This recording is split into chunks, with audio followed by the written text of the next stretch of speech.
Merhaba sevgili ikinci sınıf öğrencileri. Bu videomda sizlere doğal sayıları en yakın onluğa yuvarlama konusunu anlatacağım. Yuvarlama yaparken nelere dikkat etmeliyiz? Nasıl yapıyoruz? Ayrıca yuvarlama nerelerde kullanılıyor? İlk önce buradan başlayalım isterseniz. Ben birinci sayfadan önce size şunu göstermek istiyorum. Yuvarlama ne işe yarar? Bir kere matematik dersinde, okuldaki matematik dersimizde tahmini işlemler yapacağız. Yani toplama ve çıkarma yaparken tahminlerden yararlanacağız. Ve günlük hayatımızda da yuvarlamayı kullanıyoruz. Buradaki hikayeyi okuyalım. Ayşe ve ailesi alışverişe çıktılar. Ayşe bir kalem, bir defter ve bir kalemlik aldı. Kalem 19 lira, defter 32 lira, kalemlik 38 liraydı. Ayşe toplam fiyatı düşünürken babası şöyle dedi. Tahminen 90 lira eder. Ayşe babasının yaptığı hesabı anlayamadı. Şimdi babası burada şunu yapıyor. Buradaki sayıları zihninden toplamak için, yani aklından toplamak için bunları en yakın onluklara yuvarlıyor. Yani 19'u en yakın 20'ye yuvarlıyor. 32'yi 30 olarak düşünüyor. 38'de 40 olarak düşünüyor. Ve böyle hesap ettiğinde bunları toplamak kolay çünkü. 20 ile 30'u topluyor, 50 oluyor. Sonra bir de 40'ı toplayınca tahminen 90 lira eder diye bir tahminde bulunuyor. Tabi bu gerçek bir toplama değil. Sadece gerçek toplamaya yakın bir toplama. İsterseniz ilk önce şunu bir yapalım. Gerçek toplamayı yapalım bakalım. 38 lira kalemlik, 32 lira defter ve 19 lira da kalem. Şimdi bunları gerçekten topladığımızda kaç para yapıyor? 8, 2 daha 10, 9 daha 19. 19'un 9'u. Elde var 1. 3 bir de elde 4. 3 de burada 7. Bir de burada 8. Yani gerçekte fiyatı 89 lira tutuyor. Baba zihninden ne yaptı? Bunları yuvarlayıp da topladı ve 90 lira. Yani gerçek fiyata yakın bir tahminde bulundu. İşte yuvarlamalar bu işe yarıyor. Ayrıca dedim ya, matematik dersinde çeşitli toplama ve çıkarmalar yaparken, işlemler yaparken tahminlerden yararlanacağız. Şimdi en yakın onluğa yuvarlayacağız da onluklar ne demek? Yani onluklar onar onar giden sayılar sevgili öğrenciler. Yani 10, 20, 30, 40, 50, 60, 70, 80, 90 bunlar onluklar. Şimdi bakın burada da bir örnek var. Yolcularını alan bir otobüs 16 numaralı perondan hareket edecek. Şoför onluklar çıkış kapılarından en yakın olan kapıdan çıkmak istiyor. Hadi ona yardım edelim diyor. Şimdi onluklar çıkış kapısı, bakın şurada var bir, burası kapı. Bir de 20'nin olduğu yerde bir kapı var. Şimdi şoför yakın olan yerden çıkmak istiyor. Ve 16 numaralı perondan kalkıyor. Bakın 16 sayısı 20'ye daha yakın. Niye? Çünkü 1 adım, 2, 3 ve 4 adım atınca 20'ye geliyor. Ama diğer perona gitseydi 6 adım geriye gitmesi gerekiyordu. O yüzden 16 doğal sayısını en yakın onluğa yuvarladığımızda 20 olur ve şoför 20 numaralı kapıdan çıkarsa daha yakından çıkmış olacak. Peki doğal sayıları onluğa yuvarlarken neresine bakacağız? Onu göstereyim. Şöyle, ilk önce şu yukarıda bir örnek göstereyim, sonra şunu yapacağız. Mesela diyelim ki 64 sayısını ben onluğa yuvarlamak istiyorum. Nereye bakacağım? Şuradaki birler basamağına bakacağım. Birler basamağında 4 var. Şimdi birler basamağında eğer 1, 2, 3 ve 4 varsa geriye dönecek kendi onluğuna. Kendi onluğu zaten bakın 6 onluk, yani 60 var burada değil mi? O zaman 64 sayısı 60'a yuvarlanacak. Eğer birler basamağında 5, 6, 7, 8 ve 9 olsaydı ileriye gidecekti. Onu da göstereyim. Örneğin 56 sayısı. Bakın birler basamağına baktım, 6'yı gördüm. 6 olduğunda ileriye gider. Çünkü ilerideki onluğa daha yakındır. Peki ileride kim var? Öğretmenim nereden bulacağım derseniz işte burada bakın. Burada 50 yazıyor.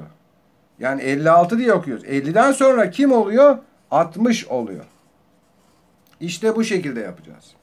Şimdi 78 sayısını hangi onluklar arasında olduğunu bulup sayı doğrusunda göstererek en yakın onluğu kırmızıya boyayınız diyor. Biz yuvarlak için alırız. Şimdi 78 sayısı 70 ile 80'in arasındadır.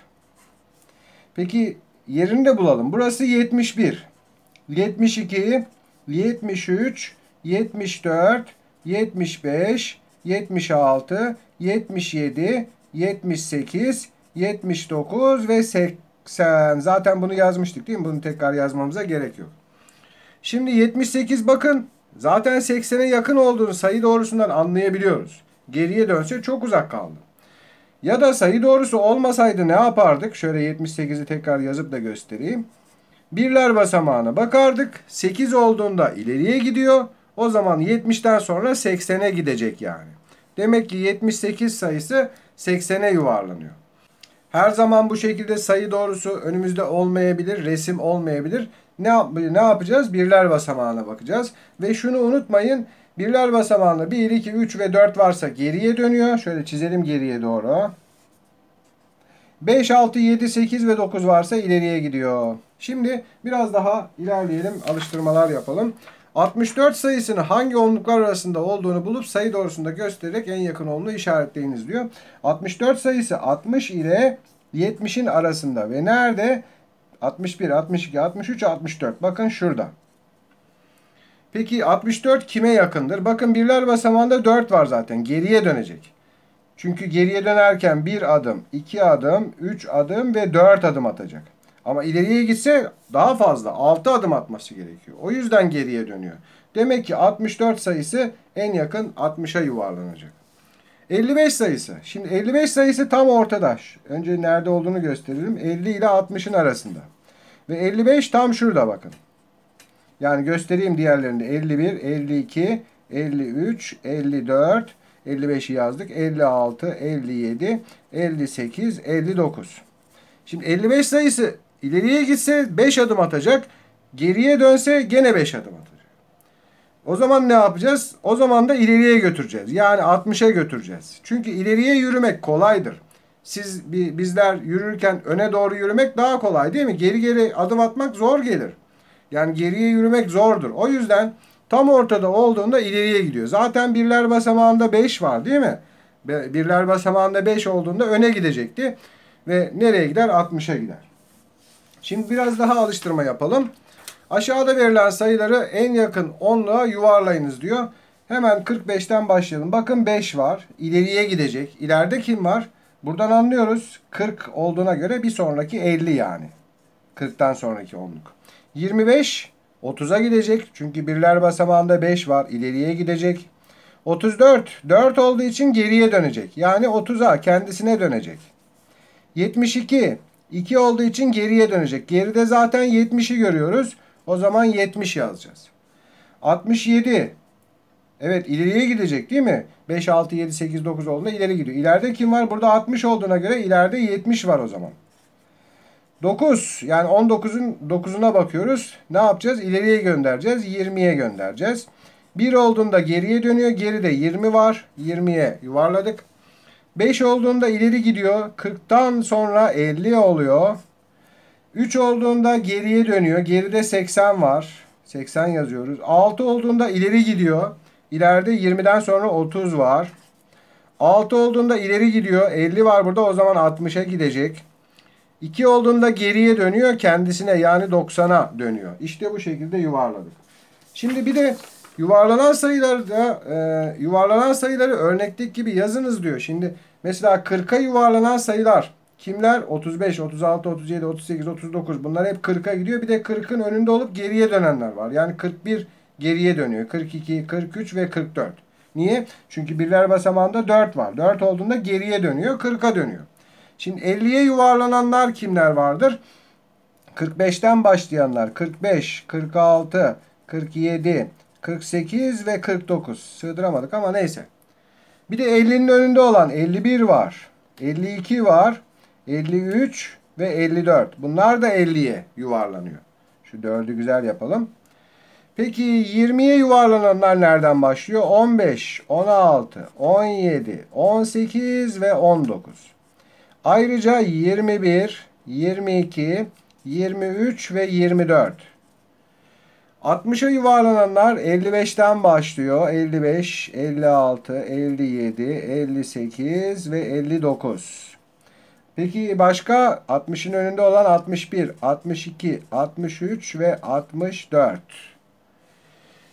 30'a yuvarlananlar 25'ten başlıyor. 25, 26, 27, 28 ve 29.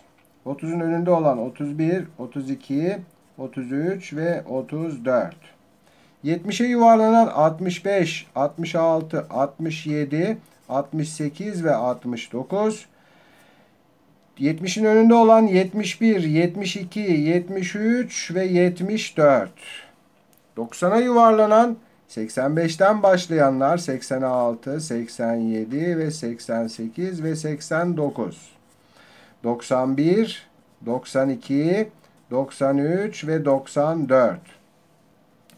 Peki 80'e yuvarlananlar 75'ten başlıyor. 76, 77, 78 ve 79. 81, 82, 83 ve 84. Şöyle bir soru karşınıza gelebilir. Örneğin 60'a yuvarlanan en küçük doğal sayı hangisidir? En büyük doğal sayı hangisidir? 60'a yuvarlanan, onluk olarak yuvarlandığında 60 olan en küçük sayı 55'tir. En büyük sayı ise 64'tür. Bazen karşınıza böyle bir soru çıkabilir. Birkaç tane de şıklı sorulardan yapalım. Sonra dersimizi bitirelim. 35 sayısı en yakın onluğa yuvarlandığında kaç olur diyor. Hemen ne yapıyoruz? Birler basamağına bakıyoruz. Bakın bu kez bir resim yok. Sayı doğrusu yok. Nereden bulacağız? Birler basamağından. 5 olduğunda ileri gidiyor. İleride kim var 30'dan sonra? 40 var. O zaman cevap C şıkkı. Buradaki sayılardan kaç tanesi 40 sayısına yuvarlanır diyor. Hemen işaretleyelim. 41, 42 geriye döner çünkü bunlar 40'a. 43 ve 44. Diğerleri onlar 50'ye yuvarlanıyor. O zaman 4 tanesi 40'a yuvarlanıyor. Cevap B şıkkı oluyor. Buradaki sayılardan kaç tanesi 30 sayısına yuvarlanmaz diyor. Şimdi 32 yuvarlanır. 33 ve 34 geriye döndükleri için. Ama 35 yuvarlanmaz. 36 da bunlar 40'a gider çünkü. Birler basamağında 5, 6, 7 ve 8 var.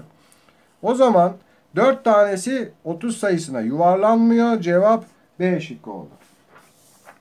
Evet, 2 soru daha yapıp dersi bitirelim. En yakın onluğa yuvarlandığında 50 olan en küçük sayı kaçtır diyor. Şimdi 50'ye yuvarlanan en küçük sayı, daha doğrusu 50'ye yuvarlananlar nereden başlıyor? 45'ten başlıyor. 45, 46, 47, 48, 49. Bunların en küçüğü B şıkkı. Bir de 51, 52, 53, 54 var ama onlar büyük zaten. Bize burada en küçüğü sorduğu için cevap B şıkkı oldu. En yakın onluğa yuvarlandığında 20 olan en büyük sayı kaçtır? Evet, burada da en büyük sayı 24'tür. 20'ye yuvarlanan. Cevap A şıkkı oldu. Umarım sizlere yararlı bir ders olmuştur. Her zaman olduğu gibi iyi çalışmalar, derslerinizde başarılar diliyorum. Başka derslerde görüşmek ümidiyle. Hoşça kalın.